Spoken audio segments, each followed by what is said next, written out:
Some magic systems are great and other magic systems are terrible. Today I want to go through and tier rank my favorite magic systems based on the following criteria. So I'm only going to tier rank systems that are part of books that I've read in the last couple of years, and I'm going to use the following ranking system. So my S tier is ruins other magic systems, and that is just so good it makes other magic systems look fucking terrible. My A tier is going to be peak spellcraft. These are magic systems that are awesome, they're really great, they make a lot of sense, they're really fun, they add to the story and to the magic, they're just not groundbreaking. My C tier is solid wizardry, so these are going to be magic systems that aren't crazy, very middle ground, enjoyed them, don't hate them, don't have a lot to say about them, solid wizardry. Now D tier are going to be magic systems that are kind of plot convenience.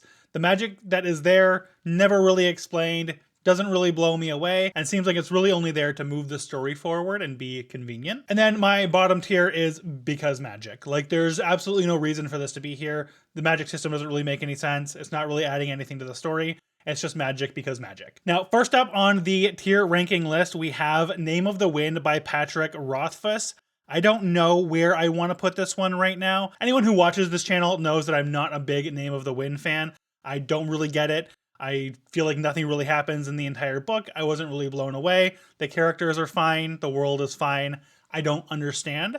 However, with the magic systems here, we're playing with sympathy and naming. I think sympathy is brilliant as like a scientific system. I enjoy it. I think that makes sense. I like it. It is what it is. Now, I don't want to put this in the top. It's certainly not so good that it's ruined other magic systems for me. I don't think that it's peak spellcraft. I don't think that it's terrible. I do think that the sympathy thing is kind of cool. I'm going to put this in solid wizardry. Solid C tier. I think that it's fine. Naming, I think, is maybe more plot convenience, but I'm going to put it in solid wizardry. Final answer. Next, we have the Assassin's Apprentice, or the magic systems that we see in the Farseer trilogy. And the two main kind of like systems or types of magic that we have here are the skill and the wit. These are more soft magic systems. The rules so far for me seem kind of like loosey-goosey. I think the character drama around them is really interesting. The wit is seen by the general public as something to be ashamed of having. But I think the skill itself is very interesting. I think that it allows for some interesting plot devices. It moves the story along in really interesting ways. I definitely don't think that it's so interesting that it would ruin other magic systems for me, but I do really enjoy it. I'm only 2 books in, so I still kind of want to see where it goes as far as that is concerned. But I'm going to put that in... you know what? I have to put it above Name of the Wind, so I'm going to put that as peak spellcraft. So we have Stormlight Archives, couple of different things here. Obviously, we know it's Brandon Sanderson, so this is going to be hard magic. He's kind of the king of hard magic systems. Surge binding, really interesting, super layered. There are very specific rules that go along with that, as well as with fabrials and how those kind of interact and how they're made. I think the science and magic behind how fabrials are made is really interesting. I like seeing the way we kind of like learn more about these systems over the course of the 4 or 5 books. I haven't read the 5th one yet. It's layered.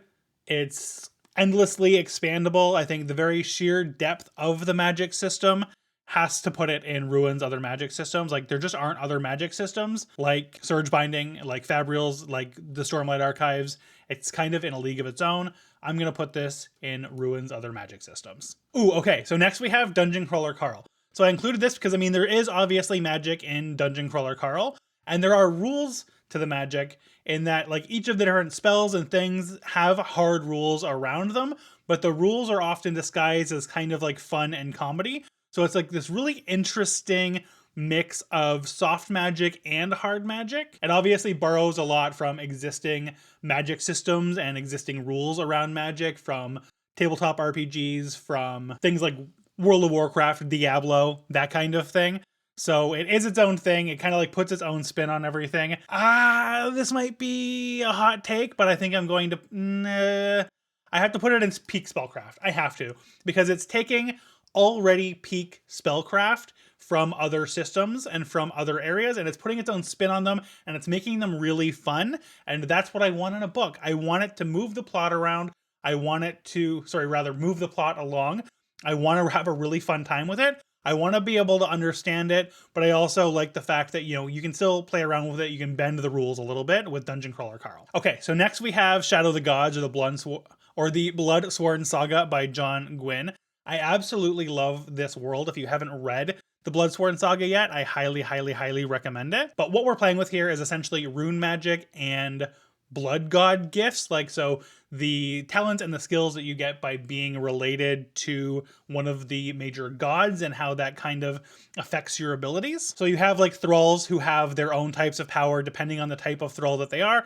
And then you have like seether witches and things like that that can use different types of spells through their rune magic. It is kind of a hard magic system in that there are rules around the spells and how they work and how magic works. But I would say it's like a hard magic system that leans soft, as you can kind of play around with it, and the magic is often unpredictable. So I am going to put Shadow of the Gods in, I don't think it's peak spellcraft, definitely not just there for plot convenience, so I'm going to have to put it with Name of the Wind in solid wizardry. Next we have Mistborn. So I do really love the magic system in Mistborn. If you're not familiar with it, people are able to ingest different types of metals, and those different types of metals give them different powers. There's ways that you can kind of combine them. Most people are only able to be skilled with one type of metal. But as the story progresses, as you go from like era 1 to era 2, more metals are introduced. There's new types of magic that are introduced. It's Brandon Sanderson, so it's obviously a hard magic system. I don't think that this magic system ruined other magic systems for me, but it was my first introduction to hard magic, and I do think that it's a really great, very easy to understand hard magic system, really great introductory hard magic system, and therefore I'm going to put it in peak spellcraft with Assassin's Apprentice and Dungeon Crawler Carl, and I think I have to put it in the lead ahead of both of those. I think that's fair. I'm gonna lock that in. I don't think that it ruins other magic systems. I think Stormlight Archives beats it out, but it is awesome and I do really like it. Ooh, okay, fun. So next we have Blood over Brighthaven by M.L. Wang. I love the magic system in this book. So the way that magic is done is it's almost like this interesting, it's kind of, I guess it's a hard magic system in that it's based off of software development. So you have to essentially write your spells, combine things and combine keywords in different ways in order to basically pull magic from this other realm and use that magic and tell it what to do. I'm not doing it justice, but it's essentially a brilliant political academic spin on magic, but it's thematically rich, it's really cool, it works really well, there are repercussions to using the magic that I really like as well, and I am going to put Blood over Brighthaven solidly in peak spellcraft, and I'm going to put it behind Mistborn, but ahead of Assassin's Apprentice. All right, next we have Harry Potter, classic, most people's first introduction to kind of a magic system and magic in fantasy. The magic isn't being like drawn from anywhere. There aren't like repercussions or a finite amount of magic that you can use. You just have to be good at using magic. It is really fun. There's a lot of whimsy. The spells are like not the most imaginative. You just throw some like Latin words on things and like suddenly they're magic. I wish that it held up today better than it did when it first came out, but it has a soft spot in my heart. I don't think the magic in Harry Potter is just plot convenience or just there for the sake of magic. It is at the very least solid wizardry, and I would put it ahead of both Name of the Wind and Shadow of the Gods. You gotta go over here, bud. Okay, there we go. I think that's totally fair. Solid wizardry, top of the line, solid wizardry. And then we have The Dance of Shadows by Rogba Payne. Now, I really loved The Dance of Shadows by Rogba Payne. I gave this one 4 stars out of 5. I know a lot of people liked it a lot more. I didn't feel like the magic had a whole, like it didn't have a whole lot of rules. The shadow magic is like thematically really cool. Maybe this gets built on more as the series progresses into book 2 and 3, but from my understanding and from my first impressions of The Dance of Shadows, really the magic in this is kind of plot convenience. I wouldn't say that it's solid wizardry. It's kind of there to kind of like move some of the plot points around. I think it's cool the way that it's done. I enjoyed it, but it's not, you know, Shadow of the Gods, Name of the Wind, Harry Potter, or above levels of magic. It's just cool. Next, we have The Blade Itself, or the first book in the First Law trilogy by Joe Abercrombie. I have only read the first book so far, so I'm probably not doing it justice by ranking it in this tier list. However, in at least the first book, there isn't a whole lot of magic that exists. It fits the grimdark tone. I wouldn't say that there's like a magic system. Sometimes there just is magic, and it seems like the magic is just there because magic. So I'm going to put, at least for the very first book in this series, the blade itself, and just because magic. The magic is there to be magic. From what it seems like, it has those like dark undertones that you want in Grimdark, but I didn't really feel like it was really adding anything to the story and was just kind of there to make it a fantasy book. Oh, okay, one of my favorite books of all time, and now we have Sword of Kaigen by M.L. Wang. I read this earlier this year. This is a fantastic magic system. Maybe that's me spoiling already where I'm going to put it. It's definitely going to rank in one of my top 2. It is the perfect mix of like martial arts, discipline, and elemental magic. It's rule driven, but still emotionally powerful. It feels like it moves the plot forward. It really has a purpose inside of this world. The way that it's explored is really cool. The way that it's explained to you is really cool. And honestly, it's just fucking awesome. It's cool. It's a really great magic system. I loved it. I'd like to see more of it. It makes fights feel both epic but really grounded. And for all of those reasons and then some, I'm going to put Sword of Kaigen by M.L. Wang right at the top. I don't think that it beats out the Stormlight Archives, but it absolutely belongs in Ruin's other magic systems. It is just that good. Next up, we've got Rage of Dragons by Evan Winter. So this is one that I just read. And one of the main things that you have and you experience, at least in the first book, is the gifted. So here you essentially have gifted people that are typically women, and those women are able to enter this kind of like demon realm and channel this magic, like demonic energy in order to like enrage other warriors, kind of like berserk them, or use it to take other soldiers and throw them into this demon realm and have them attacked by demons.